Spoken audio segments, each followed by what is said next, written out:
Radhe Radhe friends, कैसे हैं आप सब। तो फ्रेंड्स, स्वागत है आपका मेरे चैनल गौरी ओम डेली ब्लॉग्स में। तो फ्रेंड्स, आज मैं आप लोगों को हरतालिका तीज की व्रत कथा, पूजा विधि एवं पूजन सामग्री के बारे में पूरा विस्तार से बताऊंगी। तो इससे पहले जो लोग मेरे चैनल पर नए हैं वो जल्दी से मेरे चैनल को सब्सक्राइब कर लें, ताकि आगे भी उन्हें ऐसे ही यूज़फुल इन्फॉर्मेशन मिलती रहे। तो चलिए फ्रेंड्स, बताती हूँ मैं आप लोगों को। इस साल हरतालिका तीज 2024 में 6 सितम्बर दिन शुक्रवार को पड़ रही है। तो हरतालिका तीज भादो मास के शुक्ल पक्ष की तृतीया तिथि को मनाया जाता है। तो इस साल ये तृतीया तिथि 5 सितंबर से ही लग रही है, लेकिन क्योंकि ये दोपहर में लग रही है, दोपहर में 3:41 से स्टार्ट हो रही है तृतीया तिथि, और जो कि 6 सितंबर को शाम 4:51 तक है। तो इस वजह से उदया तिथि हमें जो मिल रही है वो 6 सितंबर को मिल रही है। तो इस वजह से हम ये हरतालिका तीज 6 सितंबर दिन शुक्रवार को मनाएंगे, क्योंकि हिंदुओं में जो है उदया तिथि का बहुत ही विशेष महत्व होता है। तो चलिए अब हम आगे आपको बताते हैं कि कैसे हमें पूजा स्टार्ट करनी है, कैसे पूजा करनी है, हमें पूजा विधि बताते हैं आपको।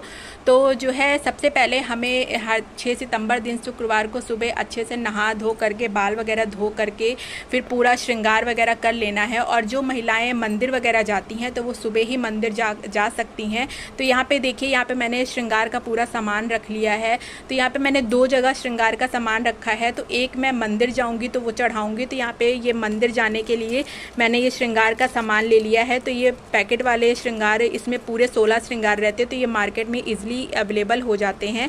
और यहाँ पे मैंने माता जी को चढ़ाने के लिए चुन्नी ले ली है, शिव जी को चढ़ाने के लिए रुमाल वगैरह ले लिया। अगर आप कोई वस्त्र वगैरह चढ़ाना चाहते हैं तो वो भी आप ले सकते हैं।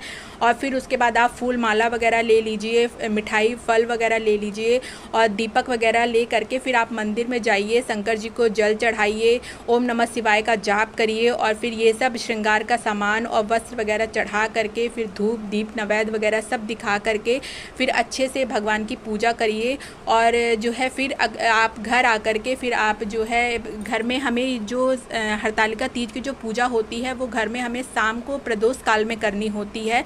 तो प्रदोष काल में इस पूजा का विशेष महत्व है। और इस दिन हम निर्जला व्रत रखते हैं, निराहार रहते हैं, निर्जला रहते हैं। तो शाम के समय हमें पूरा जो है 16 श्रृंगार करके तैयार हो जाना है, और फिर शाम को हमें ये पूजा करनी है। तो ये शाम की पूजा के लिए यहाँ पे ये मैंने सारा ये श्रृंगार का सामान रखा है, जो कि हमें दान भी करना होता है। इस दिन हमें जो है सुहाग का सामान दान जरूर करना चाहिए। तो यहाँ पे ये देखिए, ये दान के लिए मैंने ये लेके रखा हुआ है। तो इसमें ये पूरा श्रृंगार का सामान वगैरह है, ये सब हम दान करेंगे। फल मिष्ठान वगैरह सब दान करते हैं। तो जो है चलिए फटाफट से आपको जो है पूजा विधि के बारे में बता देते हैं। तो फ्रेंड्स, सबसे पहले हम जो है प्रदोष काल में ये पूजा करेंगे। तो प्रदोष काल का समय क्या होता है, जब दिन हमारा जा रहा होता है और रात आ रही होती है, मतलब दिन डूब रहा होता है और रात का समय होता है। तो हमें ये पूजा शाम को 6:30 बजे से लेकर के 7:30 बजे के बीच में हमें ये पूजा कर लेनी होती है। तो चलिए आपको बताते हैं कि सर्वप्रथम सबसे पहले हमें यहाँ पे एक चौकी लगा लेंगे। तो उस चौकी पे सबसे पहले हम गंगा जल वगैरह छिड़क करके फिर उसके बाद एक लाल या पीला कपड़ा आसन बिछा देंगे। तो ये देखिए, यहाँ पे मैंने ये आसन लेके रखा हुआ है। तो इस तरीके से आप कोई भी सुंदर सा आसन ले सकते हैं ये। तो उस पर बिछा करके फिर आप जो है गंगा जल छिड़क दीजिए। और फिर उसके बाद आप जो है शिव पार्वती, शिव परिवार का पूरा, अगर आपके पास फ़ोटो है तो वो आप रख सकते हैं। नहीं तो आजकल मार्केट में बहुत ही आसानी से मूर्तियाँ वगैरह मिलती हैं शिव परिवार की, तो वो आप ला सकते हैं। तो अगर आप मूर्ति वगैरह लाते हैं तो उसे आपको सिरवाना भी पड़ता है। तो और अगर आपके पास फ़ोटो है तो वो आप घर में रख सकते हैं। तो आप देख लीजिएगा, जैसे आपको जो है आपके आसपास जिस तरीके से मिल जाए तो आप वैसे ही पूजा कर सकते हैं। तो आप फ़ोटो वगैरह फिर स्थापित करके फिर जो है भगवान को वस्त्र पहनाइए, चुन्नी वगैरह है वो सब आप फ़ोटो पे ओढ़ा दीजिए अच्छे से।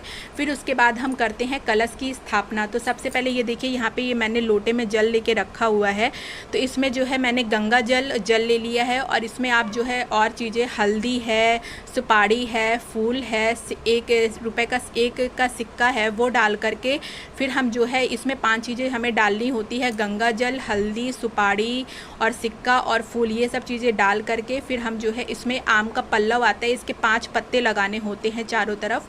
आम का पल्लव मिल जाएगा आपको आसानी से, अगर आप माली वगैरह की दुकान पे जाएंगे तो वहाँ से आप 5 पत्ते ले करके फिर जो है कलश के अंदर डाल करके फिर आप एक कटोरी में चावल ले करके इसके ऊपर रख देंगे।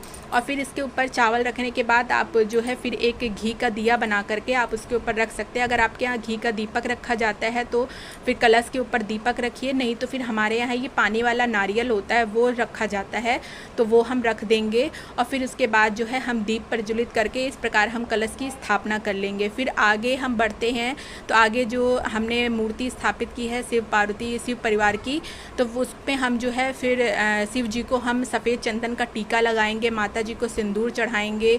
और गौरी गणेश अगर आपके पास हैं, पूजा पे आप रखते हैं, तो वो आप पूजा पे ज़रूर रखिएगा, वहाँ पे भी आप जल छिड़किए और फूल वगैरह गौरी गणेश को चढ़ाइए। फिर उसके बाद जो है आप जो है वहाँ पे भी सिंदूर वगैरह लगा दीजिए। और ये जितना भी श्रृंगार का सामान है ये सब हमें फिर पूजा पे चढ़ा देना है, माता जी को अर्पित कर देना है। और फिर उसके बाद हमने जो भी फल है, मिष्ठान है, ये सब हमें जो है माता जी को चढ़ाने हैं, शिव जी को चढ़ाना है। और ये सीधा वगैरह जितना भी है सब आप पूजा पे रख देंगे। फिर उसके बाद आप धूप वगैरह दिखाइए। तो फ्रेंड्स, यहाँ पे हमें गौरी गणेश को पान का बीड़ा ज़रूर चढ़ाना चाहिए। तो पान का बीड़ा कैसे बनाते हैं ये मैं आपको बता देती हूँ। तो सबसे पहले पान का पत्ता लेते हैं, उसमें हम सुपारी, लौंग, इलायची ये सब मिला करके फिर उसको मोड़ करके हम एक बीड़ा बना लेते हैं और फिर वो हम गौरी गणेश को चढ़ाते हैं।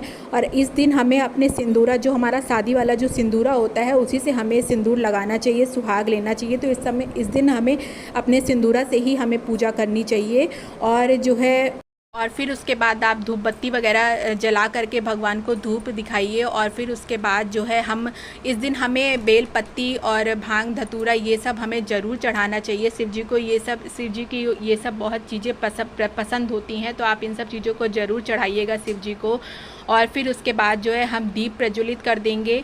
और फिर उसके बाद जो कथा होती है वो सब हम पढ़ेंगे, हरतालिका तीज की व्रत कथा, ये सब इस समय ये किताब मार्केट में इजीली मिल जाएगी। तो आप ये जो है किताब जो है लेकर के इसमें कथा जो होती है वो आप पढ़ सकते हैं। अगर आपके पास व्रत कथा नहीं है तो ये भी मैं अपने वीडियो में डालूँगी, तो आप जो है इसे ज़रूर देख लीजिएगा।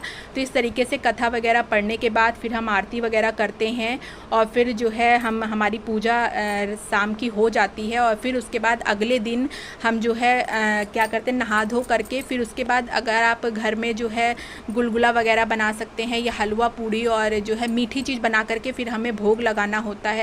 तो हलवा पूड़ी हो गया, गुलगुला हो गया, गुजिया हो गया, ये सब बना करके आप जो है इसको भगवान को चढ़ाइए।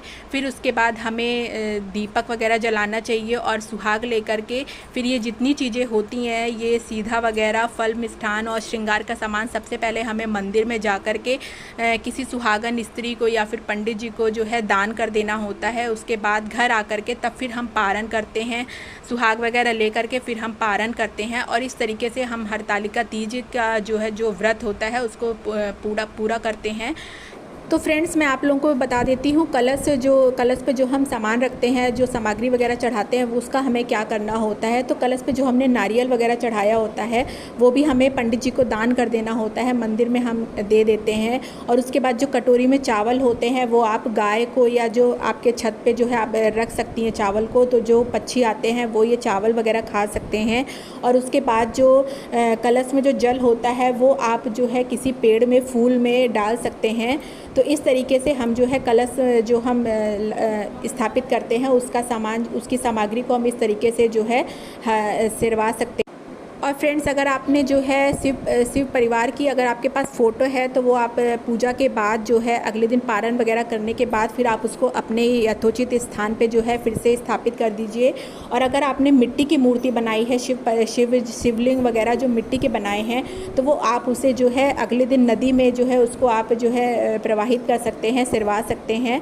तो इस तरीके से आपकी ये पूजा संपूर्ण हो जाएगी। तो चलिए फ्रेंड्स, अगर आप लोग को मेरी आज की ये वीडियो, ये जानकारी अच्छी लगी हो तो मेरे चैनल को लाइक, सब्सक्राइब और शेयर कर दीजिएगा। तो मिलते हैं कल एक और नए इंटरेस्टिंग वीडियो के साथ। तब तक के लिए टेक केयर, बाय बाय।